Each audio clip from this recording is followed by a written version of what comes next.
дар доираи эълони солҳои 2022-2026 ҳамчун солҳои рушди саноат дар минтақаи озоди иқтисодии Суғд воқеъ дар шаҳри Хуҷанд корхонаи ҷамъияти дорои масъулияташ маҳдуд сайёҳи Суғд ифтитоҳ гардид. Дар корхонаи мазкур истеҳсоли хонаҳои модулии инноватсионӣ Skillwell ба роҳ монда шудааст. Лоиҳаи нави Kronwell Group дурнамои рушди инфрасохтори сайёҳиро дар Осиёи марказӣ боз мекунад. Ин коргоҳ аз ҷониби соҳибкорони ватанӣ дар ҳамкорӣ бо шарикони рушд аз Федератсияи Россия сохта шудааст. Лоиҳа як меҳмонхонаи сайёриест, ки мероси таърихии роҳи бузурги Абрешимро бо технологияҳои муосири меҳмоннавозии мобилӣ муттаҳид мекунад. Kronwell Group аввалин ширкати хориҷие мебошад, ки дар ҳамкорӣ бо ширкатҳои ватанӣ истеҳсоли маҳсулоти сайёҳиро дар Тоҷикистон ба роҳ мемонад. Мы находимся с вами в гостиничном модуле.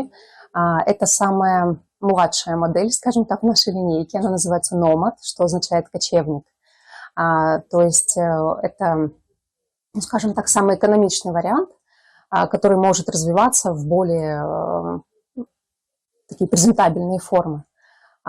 Этот модуль рассчитан на размещение 2+2, то есть здесь есть полноценная спальня на 2 человек и полноценное спальное место, диван в гостиной, где опять же могут разместиться еще 2 человек. Так что и отдельный санузел полностью оборудован с горячей водой, со всеми удобствами.